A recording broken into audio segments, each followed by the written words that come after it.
Alô, turma, um grande abraço a todos vocês ligados aqui no Boletim AV, nessa terça-feira, dia 9 de maio de 2023, estamos chegando em nome da Mais Ágil. A Mais Ágil que é parceira aqui do canal Atenção Vascaínos e do Boletim AV.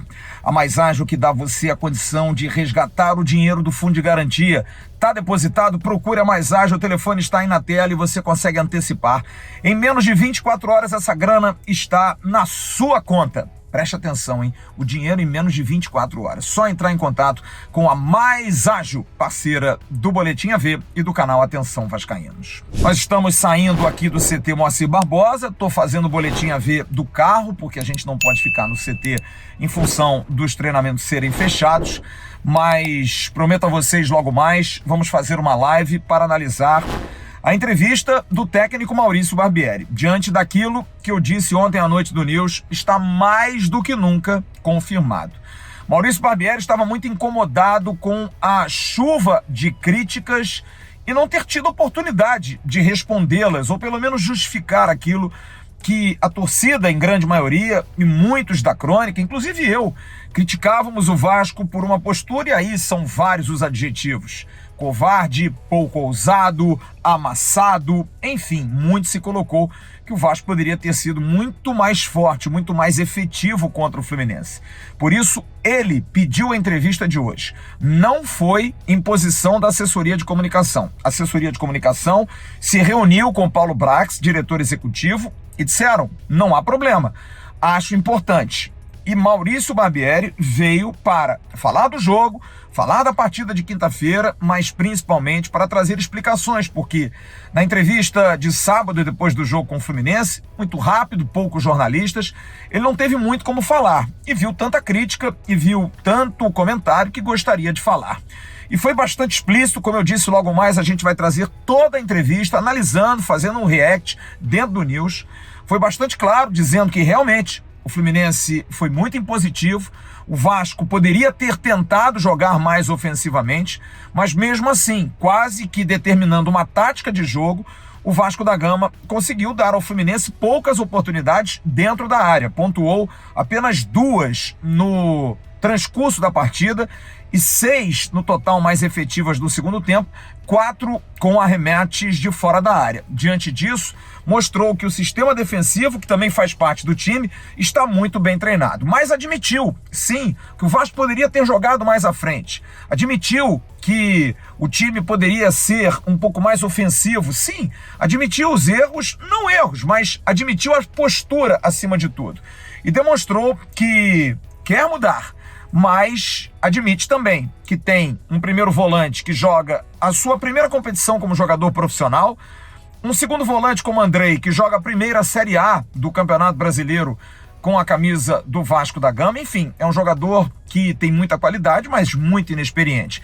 E também falou das opções que tem. São opções muito jovens de jogadores em transição, nitidamente mostrando que existe uma necessidade, uma fragilidade de jogadores na janela. Ele não quis falar, não quis abrir, mas parece claro realmente que o Vasco vai investir para ter uma janela ainda muito mais forte. O treinamento está acontecendo agora e o técnico Maurício Barbieri, como eu disse, a gente vai trazer tudo logo mais, falou de questão de pressão, de humanizar mais a relação, de aceitar as críticas, aceitar a contundência delas, mas principalmente não torná-las verdades absolutas sem dar o direito para que ele possa explicar.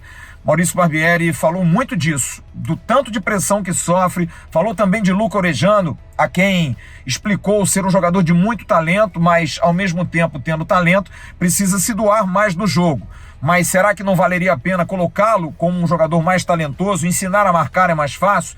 E é algo que ele está tentando, está colocando. Perguntei a ele sobre a questão tática de variações e ele admitiu que pode fazer mais variações, pode mudar mais o time, tem tentado adiantar um pouco mais Lucas Piton com o Puma fazendo um terceiro zagueiro, já mudou os volantes, enfim, já fez algumas alterações, trocando um centroavante mais posicional por um centroavante mais de velocidade como o Aguinaldo. Disse ele que está tentando e que vai continuar observando um time que na quinta-feira completa 150 dias. Mas Maurício Barbieri Barbieri também falou sobre o jogo de quinta-feira, porque o Vasco vai ser esse Vasco quando joga contra times grandes. Talvez o torcedor tenha que se acostumar nesse início de trabalho a um time que vai jogar para dentro no início, vai tentar conseguir o resultado e sim, vai se fechar, vai buscar como tática ser um time muito mais competitivo para conseguir segurar resultados. Vencer de 2, 3, 4-0, talvez nesse início de trabalho seja um pouco mais difícil. Porém, contra equipes de primeiro escalão,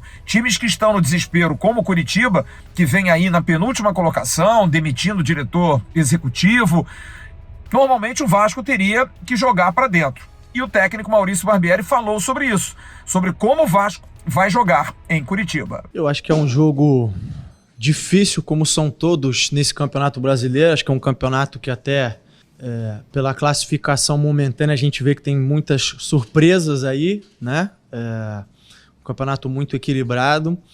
Eu acho que apesar deles não estarem vindo num bom momento em relação a resultados, é uma equipe que procura se defender bastante, joga com 3 zagueiros, ou tem jogado pelo menos, não sei se vai jogar na quinta-feira, mas tem se fechado bastante. Tem um jogador como o Aleph Manga, que é um jogador que puxa os contra-ataques, forte, uma equipe que busca bastante esse jogo com ele. E acho que é um desafio que a gente tem ir lá fora de casa, onde eles vão ter o apoio da torcida, e a gente tem que tentar se impor, equilibrar a partida e buscar o resultado. É o que o Vasco vai fazer nesse sentido. O Vasco que não vai ter o Marlon Gomes. Marlon Gomes está fora com a seleção e o Andrei sim vai ficar. Barbieri, inclusive, falou sobre isso. Gostaria de tê-lo também para o jogo do Santos, mas está se negociando a liberação. A princípio, ele fica até o domingo contra o Santos. Mas é bom lembrar que Andrei está com 2 cartões amarelos. Se ele tomar o 3º cartão amarelo em Curitiba, e a gente tem que ver o que vai acontecer, ele sexta-feira provavelmente já vai ser liberado para estar com a seleção brasileira que vai disputar o Mundial da Argentina. Time, a princípio mesmo, não devem acontecer grandes mudanças. Léo Jardim, Puma Rodrigues, Robson, Léo e Piton, o meio de campo com Rodrigo, Andrei e Jair, na frente, Peck, Pedro Raul e Alex Teixeira. O time treina amanhã pela manhã aqui no CT Moacir Barbosa e viaja em seguida para Curitiba, chegando amanhã à noite na capital paranaense. Nós já estaremos lá desde de manhã no estádio, próximo ao estádio Couto Pereira, para acompanhar o Vasco. Vai ficar no Hotel Bourbon. Nós estaremos lá juntos com o Vasco desde amanhã na capital paranaense. Já vamos fazer todos os programas de lá para acompanhar quinta-feira, 19 horas. 19 horas, presta atenção no horário, 19 horas, Vasco da Gama e Curitiba, direto do estádio Couto Pereira. E como última informação, domingo, Vasco e Santos já tem 15 mil ingressos emitidos. A torcida do Vasco que continua mostrando a sua força, batendo seus recordes, e o Vasco da Gama vai ter provavelmente contra o Santos domingo, 4 da tarde em São Januário, casa muito cheia. Logo mais, a partir de 9h30 da noite, estarei ao vivo no Avenews, trazendo todas as repercussões, analisando as respostas, numa ótima entrevista do técnico Maurício Barbieri, esclarecendo, respondendo todas as perguntas, até se emocionando, até falando do lado humano, de pressão, falando de filho, enfim, teve muita declaração boa do técnico Maurício Barbieri, e a gente vai trazer também logo mais no Avenews. Grande abraço a todos vocês, em nome da Mais Ágil, estamos encerrando o Boletim AV dessa terça-feira, dia 9 de maio. Até logo mais. Tchau, turma. Levantamento para Roberto Dinamite, sozinho. Atenção, vai enfiar. Gol!